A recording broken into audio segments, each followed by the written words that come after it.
Media మిత్రులందరికీ కూడా నమస్కారం అండి. పిలిచినందుకే మీరందరూ వచ్చినందుకు నిజంగా హృదయపూర్వక ధన్యవాదాలు. ఈ కేసు అంతటికి కూడా బయటకు రావడానికి నిజంగా మీడియా మిత్రుల సహకారం ఎంతో గొప్పది. ఈ రోజు మనం డీజీ గారిని కలవడానికి మనం ఇక్కడ డీజీపీ ఆఫీస్కి రావడం జరిగింది. పర్పస్ ఏంటంటే మన మంగ్లీ గారి కేసుకు సంబంధించి నేను బాధితుల తరపున వాదిస్తున్నప్పుడు ఎంతో మంది నాకు కాల్స్ చేయడం, బెదిరించడం అవన్నీ కూడా నేను పెన్ డ్రైవ్ లో వేసి ఇప్పుడు డీజీ గారికి ఇవ్వడం జరుగుతుంది. అయితే విషయం ఏంటంటే ఇక్కడ ఆమె కేసు వాదిస్తున్న దగ్గర నుంచి నాటకీయ పరిణామాలు, ఒక వ్యక్తి అయితే సోషల్ మీడియా వేదికగా చాలా అసభ్యంగా జిగుప్సాకరంగా మాట్లాడటం, అదేవిధంగా వాళ్ళకు సంబంధించినటువంటి కమ్యూనిటీ లీడర్లు నాకు ఫోన్ చేసి బెదిరించడం, అదేవిధంగా మీకు తెలుసు పంజాగుట్టలో జరిగినటువంటి నాటకీయ పరిణామం మీరంతా చూశారు. ఆయనకి సిఐ గారికి అగెన్స్ట్ గా హైకోర్టులో తీర్పు రావడం, అది 29వ తారీఖున ఆయన పర్సనల్ అప్పీర్ అవ్వాలని చెప్పేసి, తర్వాత డీజీపీ గారికి, హోమ్ సెక్రటరీకి, జీపీ ఫర్ హోమ్ కి, తర్వాత మిగతా ప్రతివాదులందరికీ కూడా హైకోర్టు నోటీసులు జారీ చేయడం జరిగింది. అదేవిధంగా ఎవరైతే సిఐ గారు రామకృష్ణ గారు ఉన్నారో ఆయనకి అగెన్స్ట్ గా ఏ హక్కుతో మీరు ఆయనకి బ్రీత్ అనలైజర్ టెస్ట్ చేశారు, సిపిసి, బిఎన్ఎస్ లో ఏ సెక్షన్ ఆధారం చేసుకుని మీరు ఆయన్ని అంటే బ్రీత్ అనలైజ్ చేశారు, మీరు పోలీస్ స్టేషన్ కు వచ్చే వారిని అందరినీ ఇలాగే చేస్తారా, మీ సమాధానాన్ని 29వ తారీఖు అంటే 2 వారాల్లోపు తెలియజేయమంది.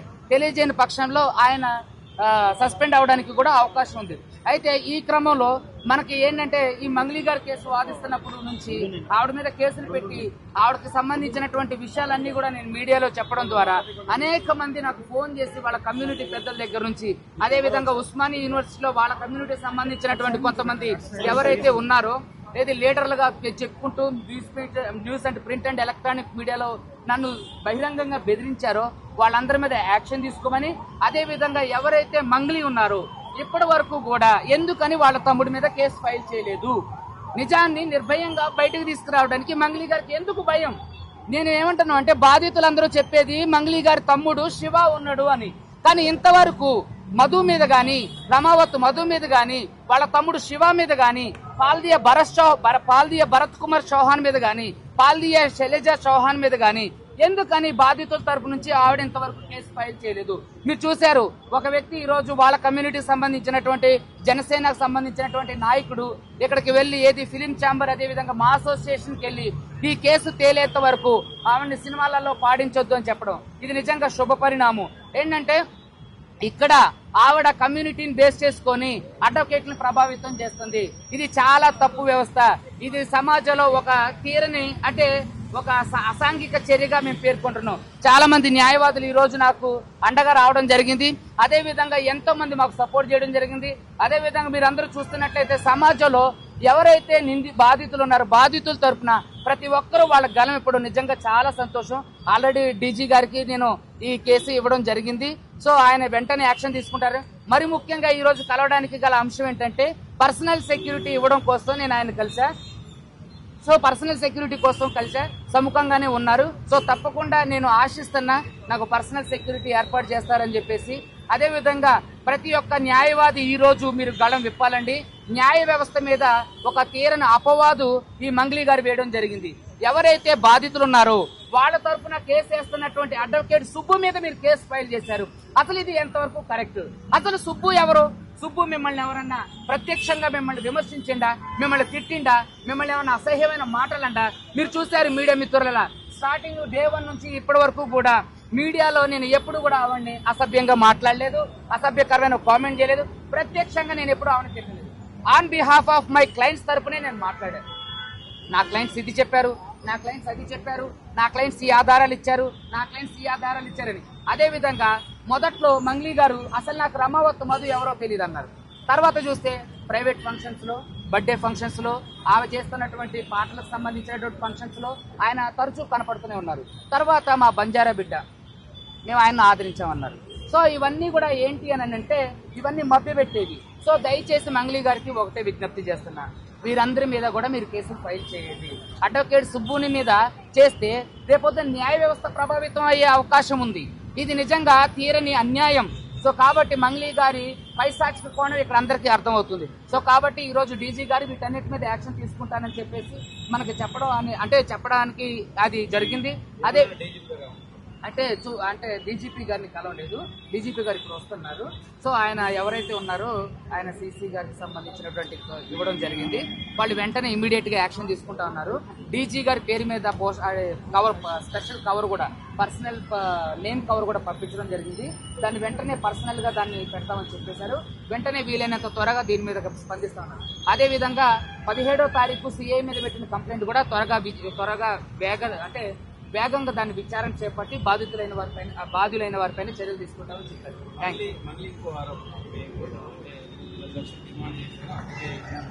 చెప్పే కదండి, ఎక్కడైనా సరే ఒక్క దగ్గర ప్రూవ్ చేయమన్నా. నేను ఎక్కడ అడిగా, నేను ఆవిడని కలిసింది ఒకేసారి. అది కూడా ఆవిడ ఆర్బిట్రేషన్ కి నన్ను ఒక డైరెక్టర్ గారి ద్వారా, ఒక న్యాయవాది గారి ద్వారా నన్ను పిలిపిస్తే ఆవిడ దగ్గరికే వెళ్ళినప్పుడు ఆవిడతో నేను మాట్లాడా కదా. ఆవిడ మాట్లాడినప్పుడు వాళ్ళందరూ చెప్పాలి కదా. వేణుగుడుగులా గారి ఇంటర్వ్యూలు మీరు అన్ని చూశారు. ఎక్కడైనా నేను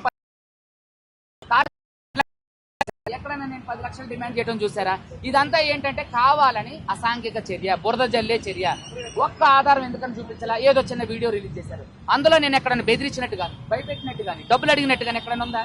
కాబట్టి ఇదంతా మీడియాని, ప్రజల్ని పక్కదోవ పట్టించే కార్యక్రమం మంగ్లీ గారు చేస్తున్నారు. మిమ్మల్ని ఎవరు బెదిరిస్తున్నారు? మంగ్లీకి సంబంధించినటువంటి మీకు వీడియో చూపిస్తా.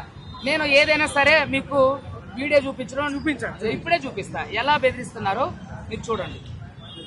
అంటే ఈ కేసు నుంచి చూపించాలి సుబ్బారావు గారు, ఈ కేసు నుంచి తప్పుకోండి బెదిరింపులా ఏంది? ఈ కేసు నుంచి తప్పుకోమని మంగ్లీ గారు ప్రత్యక్షంగా బెదిరించారు. వాళ్ళ తమ్ముడు తీసేయమని ప్రత్యక్షంగా బెదిరించారు. డైలీ న్యూస్ ఆయన పేరు ఏంటి? యాంకర్ పేరు, డైలీ న్యూస్ యాంకర్ పేరు సాధు, అది ఉంటది కదా ఆయన పేరు. డైలీ న్యూస్ యాంకర్ ఉండదు కదా, సాధు అతని పేరు ఏదో ఉంటది, విజయ్ సాధు.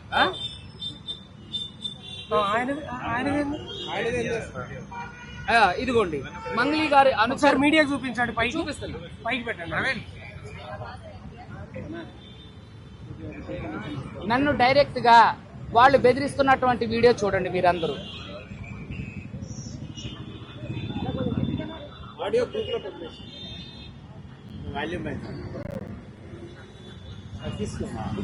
ఆయన ఇంటర్వ్యూలో బెదిరించారా?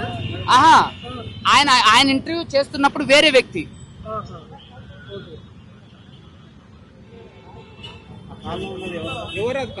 మంగ్లీ అనుచరుడు. ఆయన ఫోన్ నంబర్ కూడా నేను మీకు చెప్తా. ఇది మీరు చూస్తున్నారు కదా, మంగ్లీ అనుచరుడు నాకు ఫోన్ చేసి నువ్వెవడ్రా చేయడానికి, అంటే నువ్వెవరు అని అంటే అతని పేరు చెప్పడానికి గానీ, నేను బిజినెస్ చేస్తా అంటే నువ్వేం బిజినెస్ చేస్తావు అంటే కూడా ఆయన బిజినెస్ కు సంబంధించి వివరం చెప్పకపోగా ఇందులో మంగ్లీకి సంబంధం లేదు. మంగ్లీ నువ్వెందుకు తీసుకొస్తున్నావు అంటే నేనన్నా, అసలు నువ్వెవడో మంగ్లీకి సంబంధం లేదంటానికి నువ్వు కోర్టా పోలీసా? ఇట్లా బెదిరించడమే కాకోకుండా మీకు ఇంకొక విషయం కూడా చెప్తా. మమ్మల్ని చంపడానికి ఎంతో మంది వ్యక్తులు ఇక్కడ రావడం కూడా జరిగింది. హిమకాంత్ రెడ్డి నిందితుడు కాదు, బాధితుడు. ఆయన డే 1 రోజు నుంచి కూడా ఇప్పటి వరకు కూడా అది ఈఓడబ్ల్యూలో ఉంది కాబట్టి ఖచ్చితంగా ఆ విషయాలు తేలితే అతనికి సంబంధించిన బ్యాంక్ ట్రాన్సాక్షన్స్ గానీ, అతనికి సంబంధించినటువంటి ఏ ఒక్క ఆధారం కూడా వాళ్ళ దగ్గర లేదు. ఎవరైతే మధు ఉన్నాడో, హిమకాంత్ రెడ్డి ఉన్నాడో అతను కూడా ఒక ఏజెంట్, డబ్బులు కలెక్ట్ చేసిన ఏజెంట్ కాబట్టే తను వచ్చి అతను కూడా విచారణకు అందుబాటులో లేడంటే తను అంటే మామూలుగా నాకు తెలిసి పారిపోయి ఉండొచ్చు, అంటే వెళ్ళిపోయి ఉండొచ్చు. కోర్టులో బెయిల్ వేసిన తర్వాత అతను మీడియా ముందుకు రావడానికి అవకాశం ఉంది. తను ఎక్కడుండో కూడా మనకు తెలీదు. లేదండి, మనకి అతను టచ్ లో లేడు. ఎందుకంటే ఇగో చూడండి, మీకు ఇగో చూడండి, మమ్మల్ని ఎవరైతే మంగ్లీ అనుచరులు ఉన్నారో చూపిస్తున్నా, మంగ్లీ అనుచరులు ఉన్నారో వాళ్ళు ఎలా మమ్మల్ని వెంబడిస్తున్నారో, ఎలా వివరాలు అడిగితే పారిపోతున్నారో మీకు చూపిస్తా. ఎక్కడ తగ్గే ప్రసక్తే లేదు. ఖచ్చితంగా బాధితులకు న్యాయం జరిగేంత వరకు నేనుంటా. అదే విధంగా మంగ్లీ గారు ఏదైతే ఆరోపణలు చేశారో అవన్నీ కూడా ప్రూవ్ చేయాలి. లేకపోతే మేడం గారికి హైకోర్టులో సినిమా చూపిస్తా.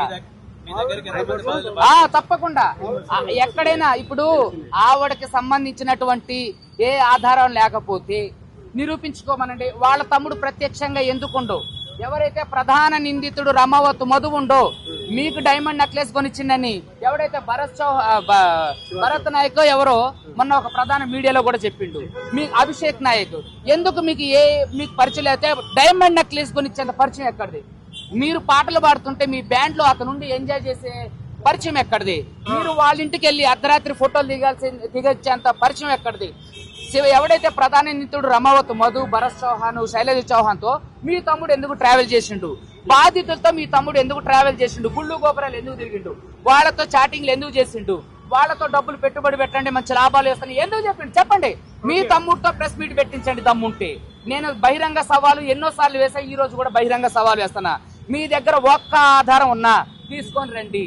సుబ్బు బెదిరించిండటానికి గాని, సుబ్బు డబ్బులు అడిగిండటానికి గాని, హైకోర్టు అడ్వకేట్ ఇలా చేసిండటానికి గాని, లేదంటే పలానోళ్ళు ఇన్ని డబ్బులు ఎట్లా చేశారు, మీరు నన్ను బెదిరించినటానికి, మనుషుల్ని పంపించారంటానికి చాలా ఆధారాలు.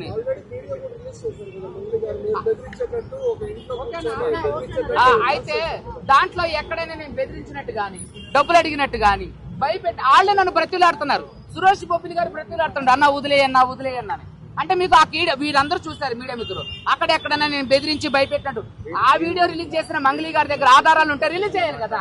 ఆ ఒక్క వీడియో రిలీజ్ చేసింది, మిగతా ఆధారాలు ఎందుకు రిలీజ్ చేయరా? చెప్పమనండి.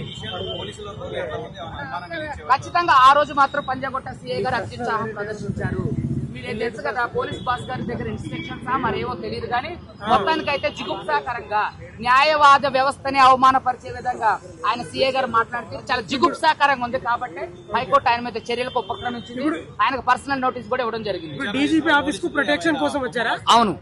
ఏం కోరారు ప్రొటెక్షన్? నాకు అంటే ఇక్కడ మనుషులు మమ్మల్ని వెంబడిస్తున్నారు, అదే విధంగా మాకు ఫోన్ కాల్స్ లో భయంకరమైన థ్రెట్ ఉంది కాబట్టి మాకు పోలీస్ ప్రొటెక్షన్ ఇవ్వమని చెప్పేసి అడిగినాం.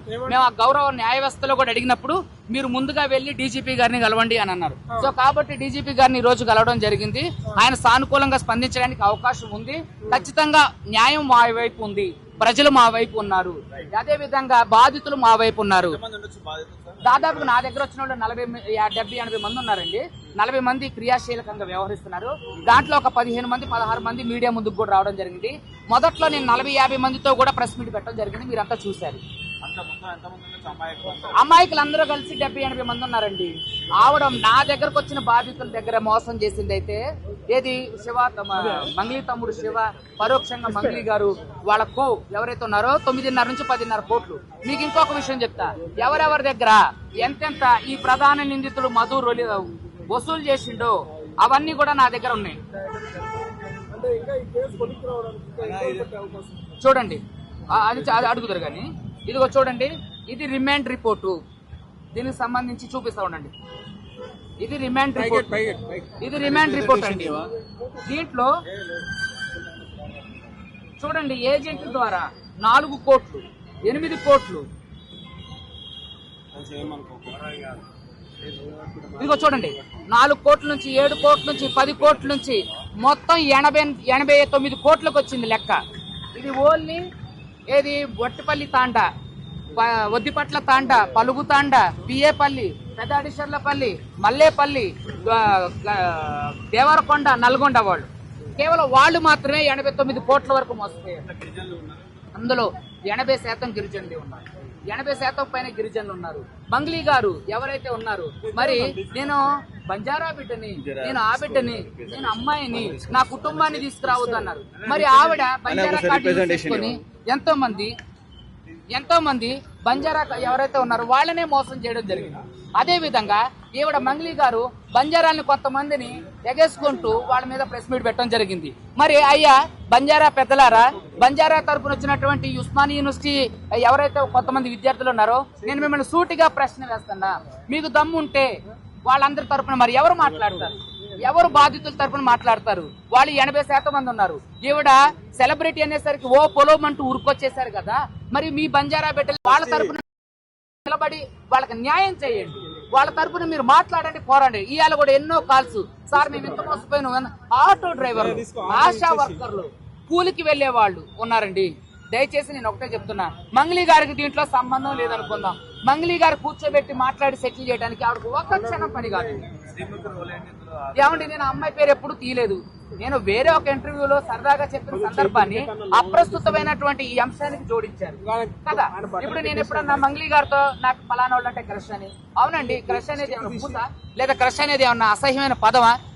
ఇప్పుడు చాలా మంది హీరోయిన్లు క్రష్ ఉంటారు, అది తప్ప? అయితే ఏమన్నా నేను మంగళి గారితో ఏమన్నా చెప్పానా? అసలు ఆ డిస్కషన్ జరిగిందా? మీరు మంగళి గారిని అడగాల.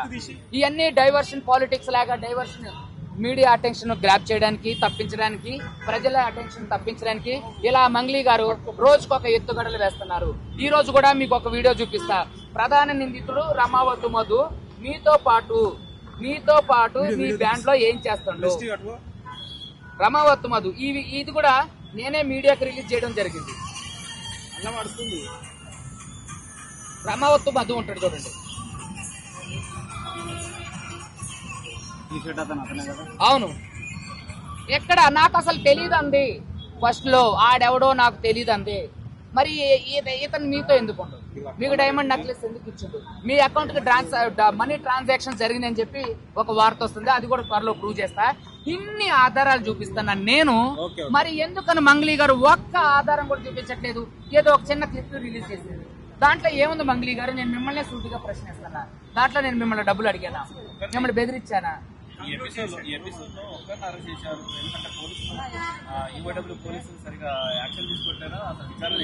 అయ్యో, ఈఓడబ్ల్యూ పోలీసులు దీంట్లో నిజంగా ఉన్నతమైన విచారణ జరిపించాలి. ఇప్పటి వరకు కూడా ఈఓడబ్ల్యూ డీసీపీ గారు ఒక ఇంటర్వ్యూలో చెప్పడం జరిగింది, ఇంతవరకు మంగ్లీ గారు ప్రమేయం. ఆడు మంగ్లీ స్క్రిప్టెడ్ లో ఒక భాగం, ఆడు అరెస్ట్ అవడం కూడా ఒక భాగం. వాడు ఇంతవరకు బయటికి రానోడు ఇప్పుడు ఎలా బయటకు వచ్చిండు? ఒక ఛానల్ కి ఎందుకు రిలీజ్ చేసిండు? మీరందరూ ఇప్పుడు నేను పిలిస్తే మీడియా మిత్రులు అందరూ వచ్చారు, అలాగే వాడు పిలిస్తే మీరు వెళ్ళరా? ప్రధాన మీడియాల ముందు ఎందుకు మాట్లాడలేదు? దొంగతనంగా రిలీజ్. అదే విధంగా ఒక ఛానల్ కి ఎందుకు వీళ్ళు ఇంటర్వ్యూ ఇవ్వాలి? సో ఇవన్నీ ప్రజలంతా గమనిస్తున్నారు. ఇదంతా ఒక ప్రీ ప్లాంట్ కుట్ర. బాధితులకు న్యాయం జరగాలి. తెలియదండి, హిమాకాంత్ రెడ్డి మనకి లేడు. అతను అబ్స్కాండ్ అయ్యిందని తెలుసు. అతను ఏ రోజైతే మనకి నెక్స్ట్ అంటే ఏ రోజైతే మనతో నుంచి సంబంధం తెగిపోయిందో ఆ రోజు నుంచి మన దగ్గర లేడు.